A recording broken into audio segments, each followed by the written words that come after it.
we're about 3/4 of the way through episode 3, season 1 of Surviving R. Kelly, and I got to tell you, man, I don't think there's gonna be another season. Right?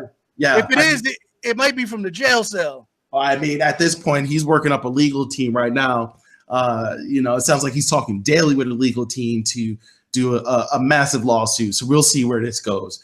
The point matters that we don't need multiple examples to believe somebody's story, but at this point, it's just hard. You really can't run anywhere. The stories, I get the presumption of innocence until guilty, but in terms of the court of public opinion, the man's guilty right now, and there's just too much damning evidence to say otherwise. Mm-hmm. And there's so much trauma and so much hurt and so much pain that he's left in his trail. And as people that have liked his music, I've enjoyed his music back in the days. It's kind of sad because you didn't have to go this route, and I get that there was a lot of trauma in his life, it sounds like, and he never really addressed it. And basically, he tried to self-care his trauma by hurting others, in theory, by using his resources, using his clout to create this air that I'm going to help you and I want to make you a star and I want to do all this. And he's using this leverage as an ability to prey on young teenage girls.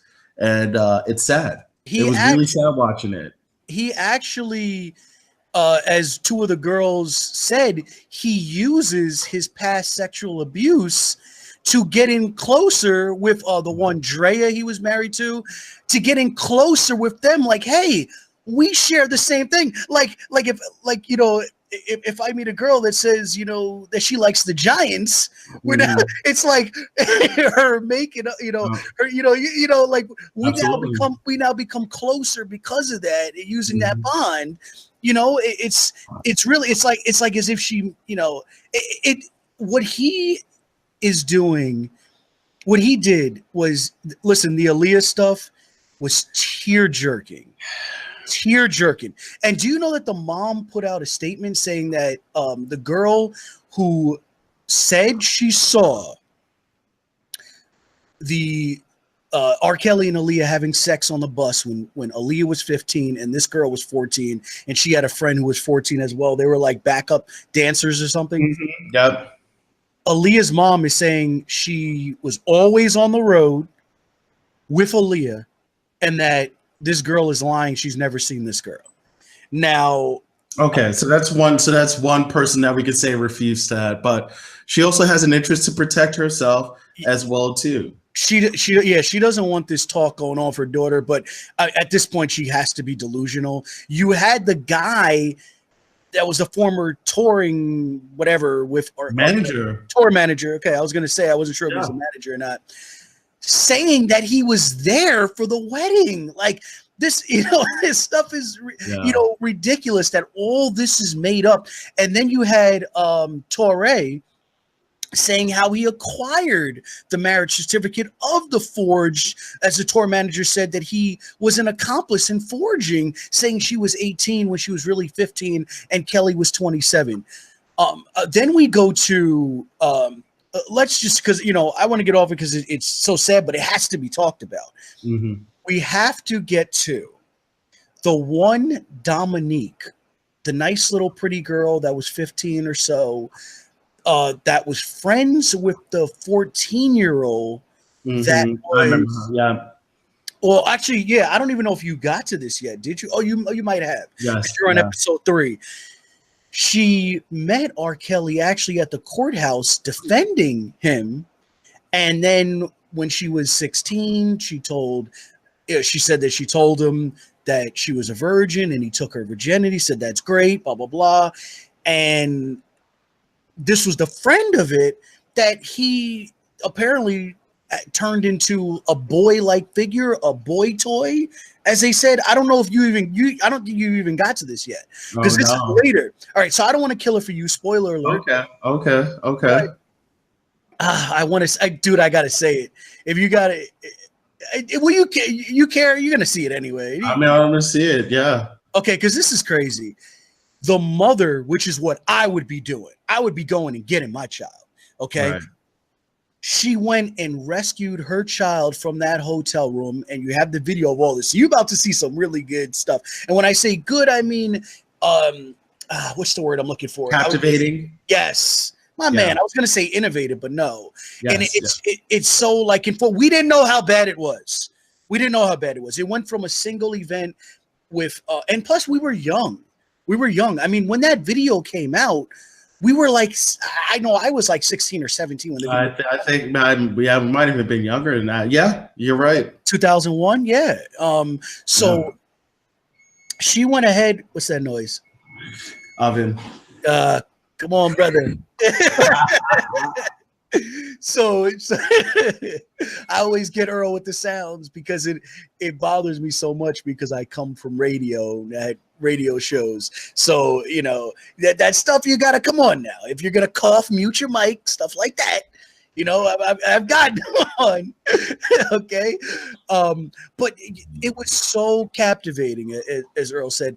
But she goes and rescues her daughter, and she returns 3 days later to R. Kelly after she's back home. But she eventually, you find out at the end, she's now back with mom and good. But the one that's crazy that you're going to get into is the 17-year-old that he understands the laws. Yeah. He made sure at 17 that he made sure that the parents were comfortable with him. Hey, there's going to be somebody with your daughter. I know you have concerns because of my alleged past that I didn't do anything. And once again, this is all allegedly. This is all I'm talking about. What's in the documentary? He goes ahead and has her on tour for the transition of her birthday from 17 to 18. And as soon as she turns 18, parents can't get in contact with her. And guess what? She's not a minor no more. That's it. And they're still trying to get her back now. The parents haven't seen her since 2015. No birthdays, no Thanksgiving, no Christmas, no Mother's Day, no Father's Day. You don't see your family. That's okay. Even if you're in a relationship, it doesn't matter. You're still going to see your parents on those days, or at least talk to them on the phone. So something, obviously, you know, in my opinion, you're being held against your will and brainwashed at the same time. Who doesn't see their parents on all those days? You know, and you have one of the neighbors saying that she was running down the street to escape, and one of his crew picked her up and brought her back to the house. So you're about to get into all of that. But I thought the other one, the one that was really sad, was the artist Sparkle. Introduced him to the 14-year-old that was on the tape being he introduced him as a 12-year-old, mind you. And he groomed her for acts at 14 or even 13, because the other girl who was having a threesome with her was saying that that she just knew exactly what to do. That the girl who was 17 or 18, whatever, had to be coached, but the 14-year-old just knew what to do. So obviously he must have been having sex with her since she was 13 or so, or whatever. It doesn't matter, 14, 13, whatever. That's what she was doing. But once again, everybody has a price, because when it went to court, obvious payoff. You have the parents saying that's not my daughter, and the daughter saying that's not me. So and Sparkle was saying, you know, I don't want to believe my family was paid off. Well, listen, your family was paid off. They offered her money too. She's saying that Kelly offered her whatever it was, $100,000 to sit down and say that all this is a lie and blah blah blah.